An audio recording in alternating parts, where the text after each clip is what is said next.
Live at 6 ആരംഭിക്കുകയാണ്. തലക്കെട്ടുകൾ. TP. വധക്കേസ് പ്രതികൾ സർക്കാർ അതിഥികളോ? വാരിക്കോരി പരോൾ അനുവദിച്ചു. 3 പേർ 1000 ദിവസത്തിലധികം പുറത്ത്. കൊടിസുനിക്ക് 60 ദിവസം. ടി.പി.യെ കൊന്നതിലുള്ള പ്രത്യുപകാരമെന്ന് കെ രമ. നിയമാനുസൃത പരോളെന്ന് CPM.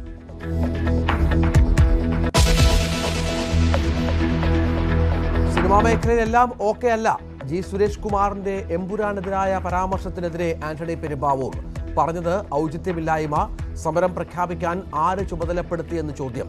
ആന്റണിയെ പിന്തുണച്ച് താരങ്ങൾ. എല്ലാം ഓക്കെ അല്ലേ അണ്ണ എന്ന് പൃഥ്വിരാജ്.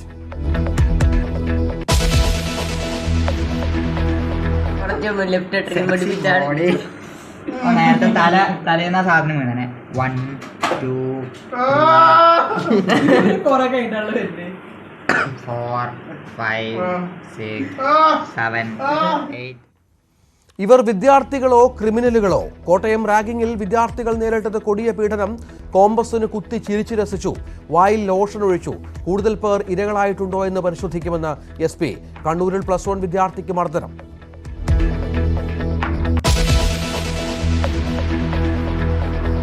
റാന്നി റീന കൊലക്കേസ് പ്രതിക്ക് ജീവപര്യന്തം. ചേർത്തലയിലെ വീട്ടമ്മയുടെ മരണത്തിൽ ഭർത്താവിന്റെ അറസ്റ്റ് ഉടൻ രേഖപ്പെടുത്തും.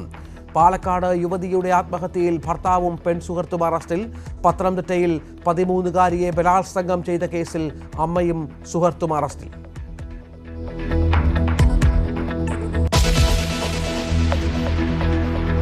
മനുഷ്യനെ കാട്ടാന ചവിട്ടി അരയ്ക്കുമ്പോഴും വനം മന്ത്രിക്ക് കൂസലില്ല.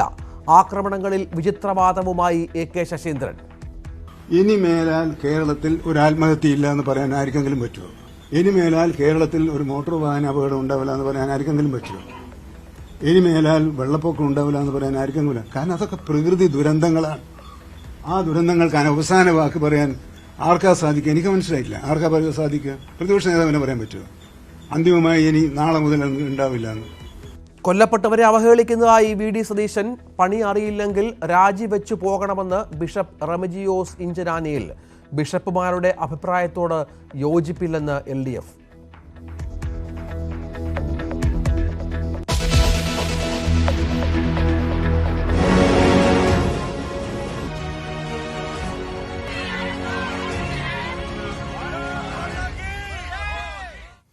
നിർണായക ട്രംപ് മോദി കൂടിക്കാഴ്ച പുലർച്ചെ 5 മണിക്ക്. അനധികൃത കുടിയേറ്റം പ്രധാന വിഷയം.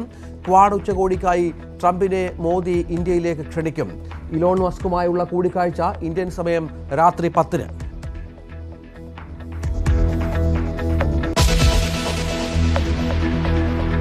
വഖഫ് JPC റിപ്പോർട്ട് പാർലമെന്റിൽ. പ്രതിഷേധമുയർത്തി പ്രതിപക്ഷം. Honorable Minister has, Leader of the Opposition, in categorical terms stated that no part of dissent or any input by a member has been deleted. ആദായ നികുതി ബിൽ അവതരിപ്പിച്ച് ധനമന്ത്രി. ബിൽ സെലക്ട് കമ്മിറ്റിക്ക് വിടണമെന്ന് ശുപാർശ.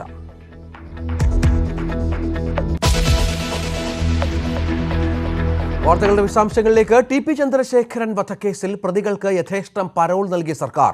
വിചാരണ കോടതി ശിക്ഷ വിധിച്ച് 10 വർഷമാകാറാകുമ്പോൾ 3 പ്രതികൾക്ക് പല ഘട്ടങ്ങളിലായി ലഭിച്ചത് 3 വർഷത്തിനടുത്ത് പരോൾ. KC രാമചന്ദ്രൻ, ട്രൗസർ മനോജ്, അണ്ണൻ സിജിത്ത് എന്നിവർക്കാണ് 1000 ദിവസത്തിലധികം പരോൾ കിട്ടിയത്. മറ്റു പ്രതികൾക്കും വാരിക്കോരി പരോൾ നൽകി. KC രാമചന്ദ്രന് 1081 ദിവസം, ട്രൗസർ മനോജിന് 1068, സിജിത്തിന് 1078. 1000 ദിവസത്തിലധികം പരോൾ ലഭിച്ചത് ഈ 3 കുറ്റവാളികൾക്ക്. TK രജീഷിന് 940, മുഹമ്മദ് ഷാഫിക്ക് 656, കിർമാണി മനോജിന് 851 ദിവസവും പരോൾ ലഭിച്ചു. MC അനൂപിന് 900, ഷിനോജിന് 925, റഫീഖിന് 752 ദിവസം. ഇങ്ങനെയാണ് 500 ദിവസത്തിലധികം പരോൾ ലഭിച്ച 6 കുറ്റവാളികളുടെ എണ്ണം. കൊടിസുനിക്ക് 60 ദിവസത്തെ പരോളും ലഭിച്ചു. രജീഷിന് 21, ട്രൗസർ മനോജിന് 26 തവണകളായാണ് പരോൾ ലഭിച്ചത്. 21 ഘട്ടങ്ങളിലായി സിജിത്തിനും പരോൾ ലഭിച്ചു. മുഹമ്മദ് ഷാഫിക്ക് 15 തവണയും. ഇടയ്ക്കിടെ ജയിലിന് പുറത്തിറക്കുന്ന ഷാഫി വിവാഹവും കഴിച്ചു. ഷിനോജിന് 17 തവണയാണ് പരോൾ ലഭിച്ചത്. കൊടിസുനിക്ക് 3 തവണയായാണ് 60 ദിവസം പരോൾ ലഭിച്ചത്. പരോളിൽ ഇറങ്ങിയ കൊടിസുനി സ്വർണ്ണക്കടത്തുമായി ബന്ധപ്പെട്ട് വയനാട് സ്വദേശിയെ തട്ടിക്കൊണ്ടുപോയ കേസിൽ പ്രതിയായിരുന്നു. ജയിലിലും ഒട്ടേറെ തവണ സുനി പ്രശ്നങ്ങളുണ്ടാക്കിയിരുന്നു. പലതവണ ജയിലുകൾ മാറ്റി. പരോളിനിടെയാണ് കിർമാണി മനോജിനെ ലഹരി പാർട്ടി നടത്തിയതിന് പിടികൂടിയത്. പരോളിൽ ഇറങ്ങി ക്രിമിനൽ കേസുകളിലും ഗൂഢാലോചനയിലും ഉൾപ്പെട്ട സംഭവങ്ങൾ മുൻപും ഉണ്ടായിട്ടുണ്ടെങ്കിലും പ്രതികൾക്കെല്ലാം പരമാവധി പരോൾ നൽകി. ഭരിക്കുന്ന പാർട്ടിക്ക് വേണ്ടി നടത്തിയ കൊലപാതകത്തിനുള്ള പ്രത്യുപകാരമെന്നായിരുന്നു കെ രമയുടെ വിമർശനം. പാർട്ടി പറഞ്ഞിട്ട് ചെയ്ത കൊലപാതകം, പാർട്ടിക്കാർക്ക് വേണ്ടി ചെയ്ത കൊലപാതകം, അവർ പറയുന്ന പേരുകൾ ഇവർക്ക് പൊള്ളും എന്ന് അറിയാവുന്നത് കൊണ്ട് അവരെ സംരക്ഷിക്കുക, അത് മാത്രമാണ്. തിരുവഞ്ചൂർ രാധാകൃഷ്ണന്റെ ചോദ്യത്തിന് മുഖ്യമന്ത്രിയാണ് നിയമസഭയിൽ രേഖാമൂലം മറുപടി നൽകിയത്. ന്യൂസ് 18 തിരുവനന്തപുരം. സിനിമാ സമരത്തിൽ നിർമ്മാതാക്കൾക്കിടയിൽ ഭിന്നത. സമരം സംബന്ധിച്ച വൈസ് പ്രസിഡന്റ് സുരേഷ് കുമാറിന്റെ പ്രഖ്യാപനം വ്യക്തിപരമാണെന്ന് ആന്റണി പെരുമ്പാവൂർ സമൂഹമാധ്യമങ്ങളിൽ പ്രതികരിച്ചു. ആന്റണിയെ പിന്തുണച്ച് നടനും സംവിധായകനുമായ പൃഥ്വിരാജ് ഫേസ്ബുക്ക് കുറിപ്പ് പങ്കുവച്ചു. എന്നാൽ സമരത്തിൽ നിന്ന് പിന്നോട്ടില്ലെന്നായിരുന്നു സുരേഷ് കുമാറിന്റെ നിലപാട്. സിനിമാ നികുതി, താരങ്ങളുടെ ഉയർന്ന പ്രതിഫലം എന്നിവ ഉയർത്തി പ്രഖ്യാപിച്ച സിനിമാ സമരത്തിനൊപ്പം നിൽക്കുന്ന കാര്യത്തിൽ നിർമ്മാതാക്കൾക്കിടയിൽ തന്നെ വലിയ ഭിന്നത നിലനിൽക്കുന്നുവെന്നത് ഫേസ്ബുക്ക് പോസ്റ്റിലൂടെ വ്യക്തമാക്കുകയാണ് ആന്റണി പെരുമ്പാവൂർ. മലയാള സിനിമ തകർച്ചയുടെ വക്കിലാണെന്നും 100 കോടി ക്ലബ്ബുകൾ നിർമ്മാതാക്കളുടെ വെറും നുണക്കഥകളാണെന്നതുമടക്കം സുരേഷ് കുമാറിന്റെ ഓരോ വാക്കുകളും ആന്റണി ചോദ്യം ചെയ്യുന്നു. സിനിമാ സമരത്തിന് പിന്നിൽ മറ്റ് സംഘടനകളുടെ സമ്മർദ്ദമാണെന്നും സംഘടനയുടെ പ്രസിഡന്റായി ആന്റോ ജോസഫ് ഉണ്ടായിരിക്കെ സമരപ്രഖ്യാപനത്തിന് സുരേഷ് കുമാറിനെ ആരാണ് ചുമതലപ്പെടുത്തിയതെന്നും ആന്റണി തുറന്നടിച്ചു. ആന്റണിയെ പിന്തുണച്ച് നടനും സംവിധായകനും നിർമ്മാതാവുമായ പൃഥ്വിരാജ് ഉൾപ്പെടെ ഫേസ്ബുക്ക് കുറിപ്പ് പങ്കുവച്ചു. കഴിഞ്ഞ 6-നാണ് ഫെഫ്കയും ഫിയോക്കും ഉൾപ്പെടെയുള്ള ഇതര സിനിമാ സംഘടനകളുടെ കൂടി പിന്തുണ ഉറപ്പിച്ച് നിർമ്മാതാക്കളുടെ സംഘടന സിനിമാ സമരം പ്രഖ്യാപിച്ചത്. താരങ്ങളുടെ പ്രതിഫലം ഉണ്ടാക്കുന്ന പ്രതിസന്ധിക്കൊപ്പം ജനുവരിയിലെ സിനിമയുടെ നഷ്ടക്കണക്ക് നിർമ്മാതാക്കൾ പുറത്തുവിട്ടതടക്കം ആന്റണി പെരുമ്പാവൂരിന്റെ വിമർശനത്തിന് ആധാരമാണ്.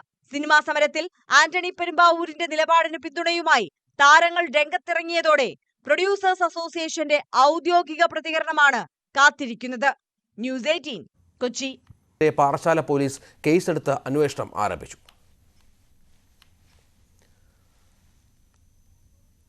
പത്തനംതിട്ട റാന്നി റീന കൊലക്കേസിലെ പ്രതി മനോജിന് ജീവപര്യന്തം കഠിന തടവും 2 ലക്ഷം രൂപ പിഴയും വിധിച്ചു. പത്തനംതിട്ട അഡീഷണൽ ജില്ലാ സെഷൻസ് കോടതിയുടേതാണ് വിധി.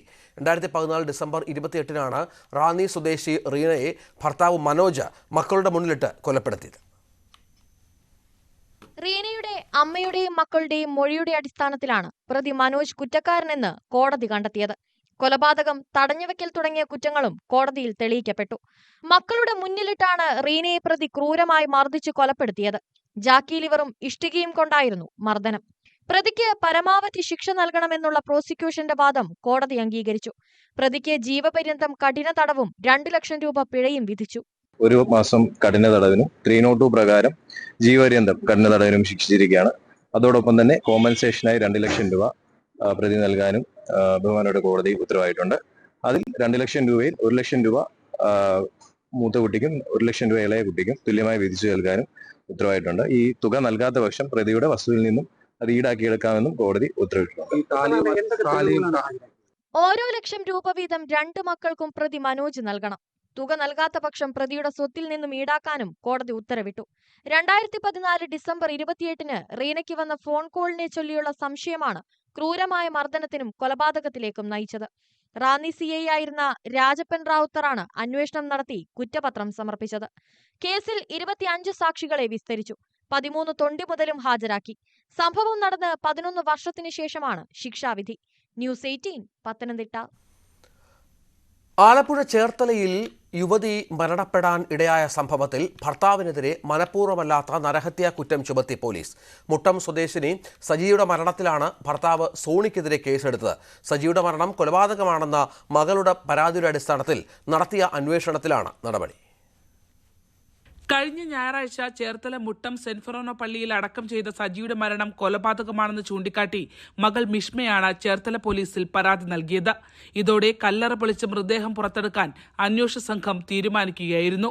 സംസ്കാരം നടന്ന 3-ാം ദിനമായിരുന്നു പോലീസ് നടപടി.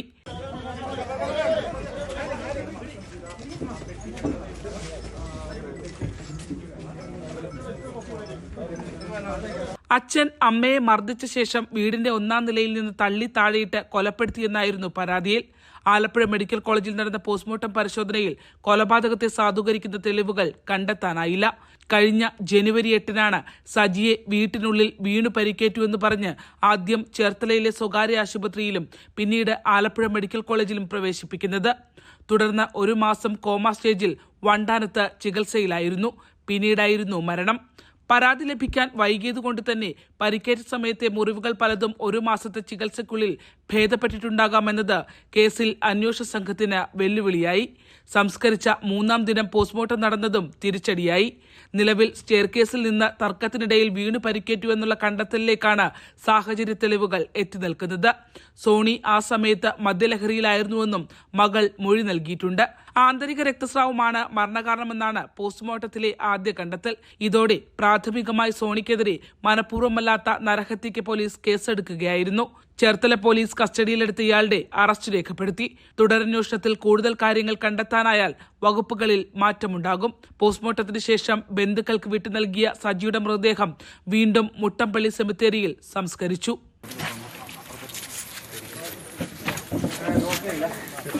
ന്യൂസ് 18 ആലപ്പുഴ.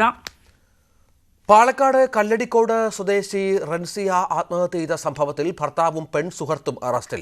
റൻസിയയുടെ ഭർത്താവ് ഷെഫീസ്, ജംസീന എന്നിവരെയാണ് ഹേമാംബിക നഗർ പോലീസ് അറസ്റ്റ് ചെയ്തത്. ഭർതൃഗൃഹത്തിൽ യുവതിയെ തൂങ്ങി മരിച്ച നിലയിൽ കണ്ടെത്തിയ സംഭവത്തിലാണ് നിരവധി ദുരൂഹതകൾ ഉണ്ടായിരുന്നത്. കല്ലടിക്കോട് സ്വദേശി സീനത്തിന്റെ മകൾ റൻസിയയെ ഭർതൃഗൃഹത്തിൽ തൂങ്ങി മരിച്ച നിലയിൽ കണ്ടെത്തിയത് ഒരാഴ്ച മുമ്പാണ്. സംഭവത്തിൽ ദുരൂഹതയുണ്ടെന്ന് പെൺകുട്ടിയുടെ വീട്ടുകാർ നേരത്തെ സംശയം പ്രകടിപ്പിച്ചിരുന്നു. പോലീസ് അന്വേഷണത്തിലാണ് നിർണായക അറസ്റ്റ്. റൻസിയയുടെ ഭർത്താവ് ഷെഫീസ്, സുഹൃത്ത് ജംസീന എന്നിവരെയാണ് ഹേമാംബിക നഗർ പോലീസ് അറസ്റ്റ് ചെയ്തത്.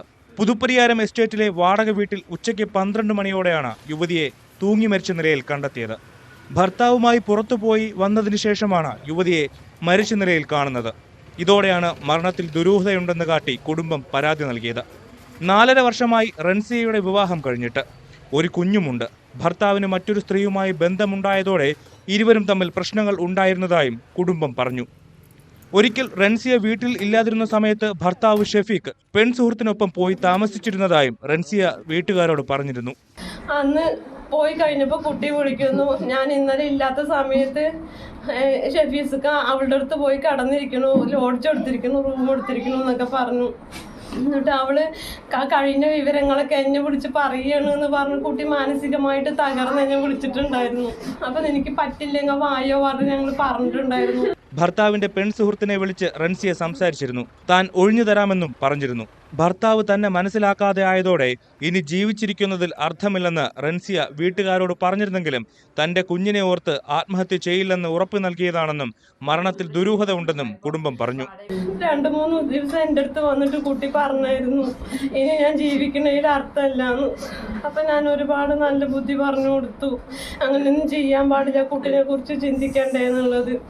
അപ്പൊ നല്ല പേടിയാണ്, ഞാൻ അങ്ങനെയൊന്നും ചെയ്യില്ല. ഞാൻ പറഞ്ഞു പറ്റില്ലെങ്കിൽ നീ വീട്ടിലേക്ക് വന്നോ, നമുക്ക് നീ പഠിക്കാൻ വേണമെങ്കിൽ നിന്നെ വീടാ, എന്ത് വേണമെങ്കിലും സപ്പോർട്ട് ഞങ്ങൾ ചെയ്യാന്നൊക്കെ പറഞ്ഞു കൊടുത്തായിരുന്നു.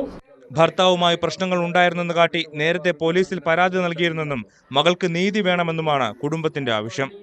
ന്യൂസ് 18 പാലക്കാട്. പത്തനംതിട്ടയിൽ 13-കാരിയെ അമ്മയുടെ ഒത്താശയോടെ ബലാത്സംഗം ചെയ്തെന്ന കേസ് ഒളിവിൽ പോയ അമ്മയും സുഹൃത്തും അറസ്റ്റിൽ. റാന്നി അങ്ങാടി സ്വദേശി ജയ്മോൻ ആണ് അറസ്റ്റിലായത്. ജയ്മോൻ മുൻപ് ഒരു കൊലപാതക കേസിലെ പ്രതിയാണ്. 2024 സെപ്റ്റംബറിലാണ് പീഡനമുണ്ടായത്. പത്തനംതിട്ടയിലെ ലോഡ്ജിൽ വെച്ചാണ് അമ്മയുടെ മുൻപിൽ വെച്ച് കുട്ടിയെ പീഡിപ്പിച്ചത്. പെൺകുട്ടി ചൈൽഡ് വെൽഫെയർ കമ്മിറ്റിക്ക് നൽകിയ മൊഴിപ്രകാരമായിരുന്നു കേസ്. തിരുവനന്തപുരത്താണ് ഈ കുടുംബം താമസിച്ചിരുന്നത്. കേസ് രജിസ്റ്റർ ചെയ്തതോടെ പെൺകുട്ടിയുടെ അമ്മയും ജയ്മോനും കർണാടകത്തിലേക്ക് മുങ്ങി.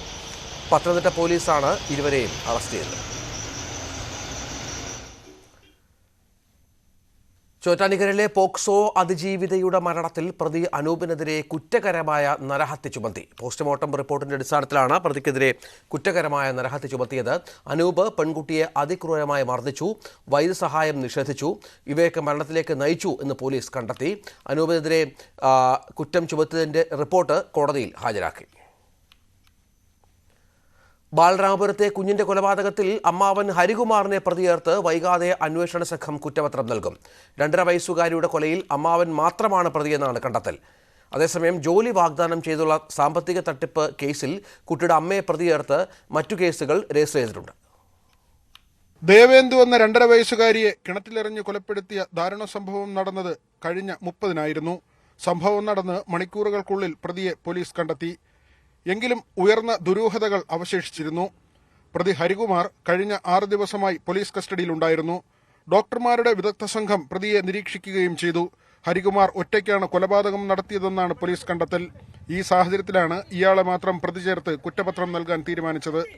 പ്രതിയും സഹോദരിയും തമ്മിൽ വഴിവിട്ട ബന്ധമുണ്ടായിരുന്നതായും കുഞ്ഞ് തടസ്സമായതിനാലാണ് കിണറ്റിൽ എറിഞ്ഞതുമെന്നാണ് മൊഴി. കൊല നടക്കുന്ന ദിവസവും വഴിവിട്ട ബന്ധത്തിന് പ്രേരിപ്പിച്ചുവെന്നും വാട്സാപ്പ് സന്ദേശത്തിലൂടെ മുറിയിലേക്ക് വരാൻ ഹരികുമാർ ആവശ്യപ്പെട്ടിരുന്നതായും വ്യക്തമായി. മുറിയിൽ ശ്രീതു എത്തിയപ്പോൾ കുഞ്ഞ് കരഞ്ഞത് ഹരികുമാറിനെ ചൊടിപ്പിച്ചു. ഇതാണ് കൊലയ്ക്ക് കാരണമായത്. ശ്രീതു ദേവസ്വം ബോർഡിൽ ജോലി വാഗ്ദാനം ചെയ്ത് നടത്തിയ തട്ടിപ്പിൽ നിലവിൽ റിമാൻഡിലാണ്. 10 ലക്ഷം രൂപ തട്ടിയെടുത്തതിനും വ്യാജരേഖ ചമച്ചതിനുമായിരുന്നു അറസ്റ്റിലായത്. അതേസമയം ശ്രീതുവിന്റെ പുതിയ വെളിപ്പെടുത്തലിന്റെ അടിസ്ഥാനത്തിൽ ബന്ധുവായ പോലീസ് ഉദ്യോഗസ്ഥനെതിരെ കേസെടുത്തു. 35 ലക്ഷം രൂപ തട്ടിയെടുത്തത് പോലീസുകാരനെന്ന മൊഴിയുടെ അടിസ്ഥാനത്തിലാണ് കേസ്. നേരത്തെ ജോൾസൻ ശംഖുമുഖം ദേവിദാസനാണ് പണം തട്ടിയതെന്നായിരുന്നു ശ്രീതു പറഞ്ഞിരുന്നത്. പോലീസുകാരനെതിരെയുള്ള പരാതി അന്വേഷണ സംഘം പൂർണ്ണമായും വിശ്വസിച്ചിട്ടില്ല. ന്യൂസ് 18 തിരുവനന്തപുരം. കയർ ബോർഡ് ജീവനക്കാരി ജോളി മധുവിന്റെ മരണത്തിൽ കേന്ദ്ര അന്വേഷണ സമിതി തെളിവെടുപ്പിനായി എത്തി. MSME മന്ത്രാലയം പ്രഖ്യാപിച്ച അന്വേഷണമാണ് നടക്കുന്നത്. ഉയർന്ന 3 ഉദ്യോഗസ്ഥർ അടങ്ങുന്നതാണ് അന്വേഷണ സംഘം. കൊച്ചിയിലെ കയർ ബോർഡ് ആസ്ഥാനത്തെ ജീവനക്കാരിൽ നിന്നും മൊഴിയെടുത്തു. വരും ദിവസങ്ങളിലും അന്വേഷണം തുടരും. 15 ദിവസത്തിനുള്ളിൽ റിപ്പോർട്ട് സമർപ്പിക്കാനാണ് ലക്ഷ്യമിടുന്നത്. ക്യാൻസർ അതിജീവിതയായ ജോളി മധുവിന്റെ രോഗാവസ്ഥ പരിഗണിക്കാതെ മാനദണ്ഡങ്ങൾ ലംഘിച്ച് സ്ഥലം മാറ്റിയെന്നാണ് പരാതി. കൊച്ചിയിൽ നടുറോഡിൽ കത്തിയുമായ യുവതിയുവാക്കളുടെ പരാക്രമം. പോലീസ് വാഹനത്തിന്റെ ചില്ലുകൾ ഇവർ അടിച്ചു തകർത്തു. പാലാരിവട്ടം സംസ്കാര ജംഗ്ഷനിൽ ഇന്നലെ രാത്രി 12 മണിയോടെയാണ് ഒരു യുവാവും യുവതിയും നാട്ടുകാരെ ആക്രമിക്കുന്നുവെന്ന പരാതി പോലീസിന് ലഭിച്ചത്. സ്ഥലത്ത് പോലീസ് എത്തിയതോടെ ആക്രമണം അവർക്ക് നേരെയായി. യുവാവിനെ പോലീസ് കസ്റ്റഡിയിലെടുത്തു. ഇതോടെ പോലീസ് വാഹനത്തിന്റെ ചില്ല യുവതി അടിച്ചു തകർത്തു. പോലീസ് വന്നിട്ടേ ഉള്ളൂ. 5 ഗ്രാം കളക്ട് ചെയ്യാൻ കിട്ടിയില്ല. അതറിയോ? പിന്നെ നിന്റെ ഫോണിൽ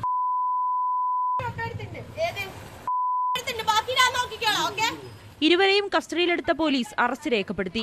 കൊച്ചിയിലെ വിവിധ പോലീസ് സ്റ്റേഷനുകളിൽ ഇരുവർക്കുമെതിരെ കഞ്ചാവ് കേസ് ഉൾപ്പെടെയുണ്ട്. പാലാരിവട്ടം സ്വദേശിയായ പ്രവീൺ ഫുഡ് ഡെലിവറി പാർട്ണറായാണ് ജോലി ചെയ്യുന്നത്. കോഴിക്കോട് സ്വദേശിനിയും ഡിജെയുമായ റസ്ലി കൊച്ചിയിൽ വെച്ചാണ് പ്രവീണിനെ പരിചയപ്പെടുന്നതും സൗഹൃദത്തിലാകുന്നതും.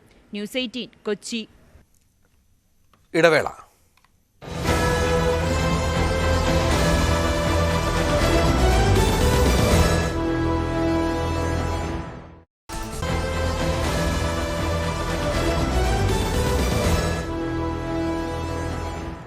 മോദി ട്രംപ് കൂടിക്കാഴ്ചയിലേക്ക് ഉറ്റുനോക്കി ലോകം. 2 ദിവസത്തെ സന്ദർശനത്തിന് പ്രധാനമന്ത്രി നരേന്ദ്രമോദി വാഷിംഗ്ടണിലെത്തി. അമേരിക്കൻ പ്രസിഡന്റിന്റെ ഔദ്യോഗിക അതിഥി മന്ദിരമായ ബ്ലെയർ ഹൌസിൽ മോദിക്ക് ഊഷ്മള വരവേൽപ്പ് കിട്ടി. US നാഷണൽ ഇന്റലിജൻസ് ഡയറക്ടർ തുൽസി ഗബാർഡുമായി കൂടിക്കാഴ്ചയും നടത്തി. ഡൊണാൾഡ് ട്രംപ് അധികാരമേറ്റ ശേഷം വൈറ്റ് ഹൌസിലെത്തുന്ന 4ാമത്തെ ലോക നേതാവ്. ട്രംപിന്റെ 2ാം വരവിന് ശേഷം പ്രധാനമന്ത്രി നരേന്ദ്രമോദിയുടെ ആദ്യ US സന്ദർശനം. സവിശേഷതകൾ ഏറെയുള്ള ദ്വിദിന സന്ദർശനത്തിന് ആൻഡ്രൂസ് എയർഫോഴ്സ് വിമാനത്താവളത്തിൽ പറന്നിറങ്ങിയ മോദിക്ക് ലഭിച്ചത് ആവേശകരമായ സ്വീകരണം.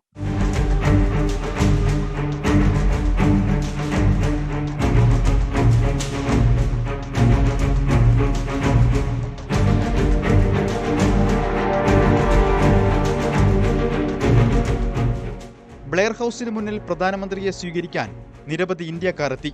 നാളെ ലോകമുറ്റുനോക്കുന്ന മോദി ട്രംപ് കൂടിക്കാഴ്ചയിൽ എന്തൊക്കെ ചർച്ചയാകുമെന്നാണ് ആകാംക്ഷ. കയ്യാമം വച്ച് കാലിൽ ചങ്ങലയിട്ട സൈനിക വിമാനത്തിൽ അനധികൃത കുടിയേറ്റക്കാരെ നാടുകടത്തിയത്. ബ്രിക്സ് രാജ്യങ്ങൾക്ക് ഇറക്കുമതി തീരുവ ഏർപ്പെടുത്തുമെന്ന പ്രഖ്യാപനം. പ്രതിരോധ രംഗത്തെ സഹകരണം. ക്വാഡ് ഉച്ചകോടി. രാഷ്ട്രീയ, സാമ്പത്തിക, സൈനിക കാര്യങ്ങളിൽ ചർച്ചയാക്കാൻ ഇങ്ങനെ നിരവധി വിഷയങ്ങളുണ്ട്. 104 അനധികൃത കുടിയേറ്റക്കാരെ നാടുകടത്താൻ US സ്വീകരിച്ച സമീപനത്തിൽ വിയോജിപ്പും പ്രതിഷേധവും ഇന്ത്യയിൽ ശക്തമാണ്. ഈ ആശങ്ക മോദി പങ്കുവയ്ക്കുമോ? 2ാം ഘട്ടത്തിൽ നാടുകടത്തുന്നവരോട് USന്റെ സമീപനം മൃദുലമാക്കാൻ കൂടിക്കാഴ്ചയിലൂടെ കഴിയുമോ? ഇറക്കുമതി നികുതിയിൽ മെക്സിക്കോയ്ക്കും കാനഡയ്ക്കും പിന്നാലെ ഉന്നം ബ്രിക്സ് രാജ്യങ്ങളാണെന്ന് ട്രംപ് നേരത്തെ പ്രഖ്യാപിച്ചു കഴിഞ്ഞു. നികുതി ചുമത്തലിൽ ഇന്ത്യയുടെ ആശങ്ക അകറ്റാൻ സാധിക്കുമോ മോദിക്ക്? അമേരിക്കയിൽ നിന്ന് സൈനിക വിമാനങ്ങൾ വാങ്ങുന്നതടക്കം പ്രതിരോധ വിഷയങ്ങളിലെ സഹകരണവും വിപുലമാക്കും. പകുതി വഴിയിൽ നിന്ന് പോയ ടെസ്ലയുടെ ഇന്ത്യയിലേക്കുള്ള വരവിന് പ്രതീക്ഷ നൽകുന്നതാണ് എലോൺ മസ്കുമായി മോദി കൂടിക്കാഴ്ച നടത്തുമെന്ന വാർത്തകൾ.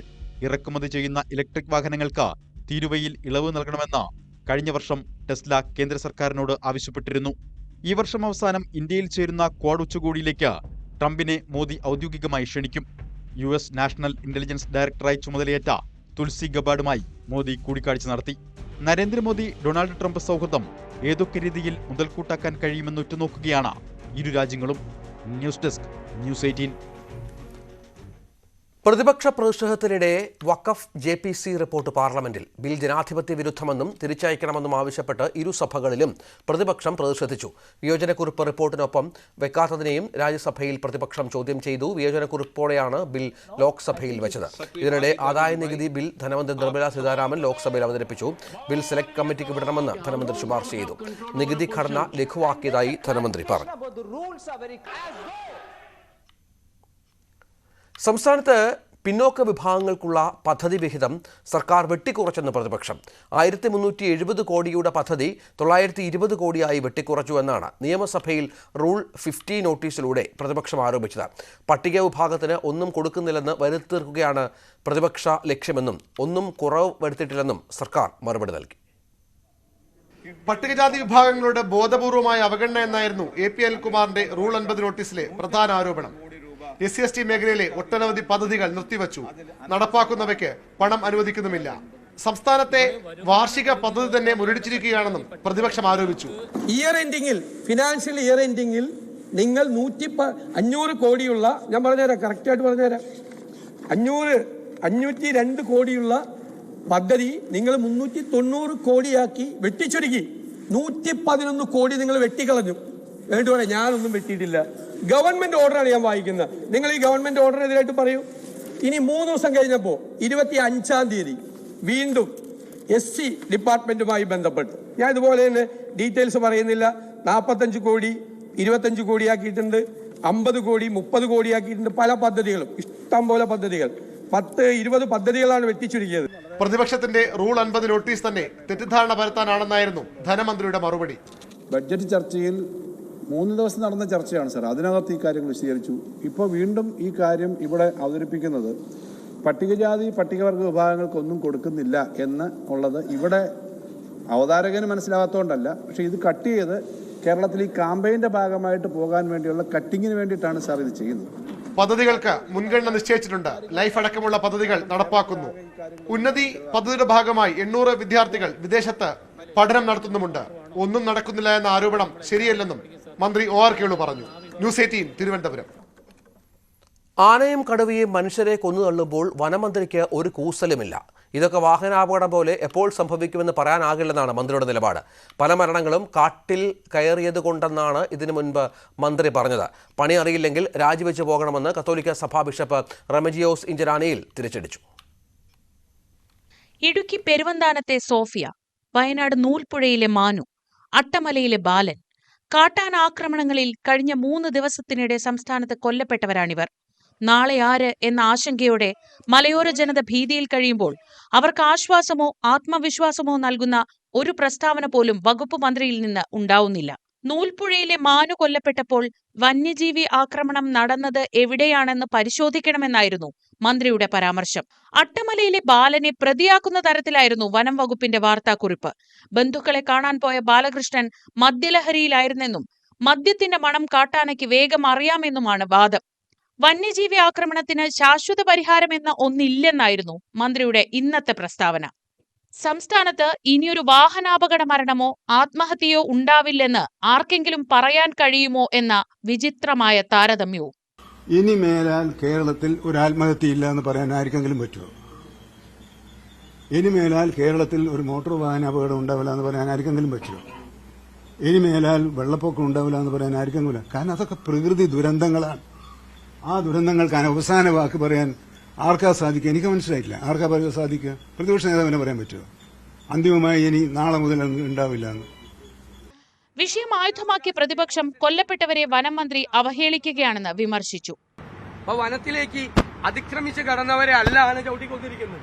ഒരു തെറ്റായ രീതിയിൽ ഈ മരിച്ചവരെ അധിക്ഷേപിക്കുന്ന കൂടിയാണ് ബഹുമാനപ്പെട്ട വനം മന്ത്രിയും. മദ്യപിച്ച് പോയി എന്നൊക്കെയാണ് പറയുന്നത്. മദ്യപിച്ച് പോയവരൊക്കെ ആന ചവിട്ടിക്കൊല്ലോ, അങ്ങനെയൊക്കെയാണ് പറയുന്നത്. വളരെ മോശമായിട്ടുള്ള രീതിയാണ്. കർഷകരുടെ ജീവൻ പൊലിഞ്ഞതിന്റെ ഉത്തരവാദിത്വം മന്ത്രി ഏറ്റെടുക്കണമെന്ന് താമരശ്ശേരി ബിഷപ്പ് റെമിജിയോസ് ഇഞ്ചനാനിയൽ ആവശ്യപ്പെട്ടു. വന്യജീവി ഭീതിയിൽ കഴിയുന്ന മലയോര ജനതയും മന്ത്രിയുടെ രാജി ആവശ്യം ശക്തമാക്കുകയാണ്. മലയോരങ്ങളിൽ ജീവിക്കുന്ന കാർഷിക മേഖലയിലായിരിക്കുന്ന പാവപ്പെട്ടവർക്ക് ജീവിക്കാനുള്ള അവകാശമില്ലേ? നഗരത്തിലുള്ളവർക്ക് മാത്രമേ ജീവിക്കാനുള്ള അവകാശമുള്ളോ എന്നൊരു ചോദ്യം നമ്മുടെ എല്ലാവരുടെയും മുമ്പിൽ നിൽക്കുകയാണ്. ഈ അവസരത്തിൽ ഉത്തരവാദിത്വം ഏറ്റെടുത്ത് വനം മന്ത്രി രാജിവെക്കണമെന്ന് തന്നെയാണ് നമ്മുടെ ആവശ്യം. വനംവകുപ്പ് മന്ത്രി രാജിവെക്കണം. അയാളെ ഒരു സ്ത്രീയെ കടുവ കൊന്ന സമയത്ത് മദ്യവെച്ചിട്ട് സ്റ്റേജിൽ കയറി പാട്ടുപാടി നടക്കേന്. ഇങ്ങനത്തെ മന്ത്രിയാണ് നമുക്കുള്ളത്. എന്നാൽ താൻ രാജിവെച്ചാൽ പ്രശ്നപരിഹാരമാകില്ലെന്ന് പറഞ്ഞ മന്ത്രി ആവശ്യം തള്ളി. രാജിവെക്കണമെന്ന ബിഷപ്പുമാരുടെ അഭിപ്രായത്തോട് യോജിപ്പില്ലെന്ന് LDF കൺവീനർ TP രാമകൃഷ്ണനും പ്രതികരിച്ചു. ആ അഭിപ്രായത്തോട് ഗവൺമെന്റിന് യോജിപ്പില്ല. ഈ വന്യജീവി ആക്രമണം എന്നുള്ളത് മനുഷ്യ സമൂഹം നേരിടുന്ന ഒരു ഗൗരവമായ പ്രശ്നമാണ്. അതിന് അർഹമായ പരിഹാരം ഉണ്ടാക്കേണ്ടതിന് വനം വകുപ്പ് ഇന്നലെ തന്നെ ചില പ്രത്യേക സംവിധാനങ്ങൾ ഈ വന്യജീവി ആക്രമണത്തെ തടയുന്നതിന് വേണ്ടി നിലപാട് സ്വീകരിച്ചു. News desk news 18. ബംഗളൂരുവിൽ ലാപ്ടോപ്പ് ഉപയോഗിച്ചുകൊണ്ട് യുവതിയുടെ സാഹസിക ഡ്രൈവിംഗ്. കഴിഞ്ഞ ദിവസം ബംഗളൂരു RT നഗറിലൂടെയായിരുന്നു യുവതിയുടെ അപകടകരമായ ഡ്രൈവിംഗ്. ലാപ്ടോപ്പ് ഉപയോഗിച്ചുകൊണ്ട് ഡ്രൈവ് ചെയ്യുന്ന ദൃശ്യങ്ങൾ സമൂഹമാധ്യമങ്ങളിലൂടെ പുറത്തു വന്നിരുന്നു. പിന്നാലെ അപകടകരമായി ഡ്രൈവ് ചെയ്തതിന് പോലീസ് 1000 രൂപ ഫൈനും ചുമത്തി.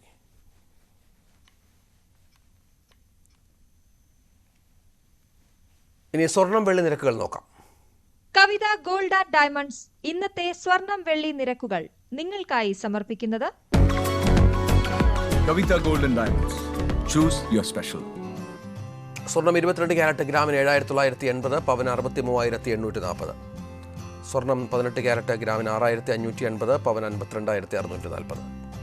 വെള്ളി ഗ്രാമിന് 106, കിലോയ്ക്ക് 1,06,000. കവിത ഗോൾഡ് ആൻഡ് ഡയമണ്ട്സ് ഇന്നത്തെ സ്വർണം വെള്ളി നിരക്കുകൾ നിങ്ങൾക്കായി സമർപ്പിച്ചത് Kavitha gold and diamonds. Choose your special. ഇനി സകലമാന കേരളം കാണാം.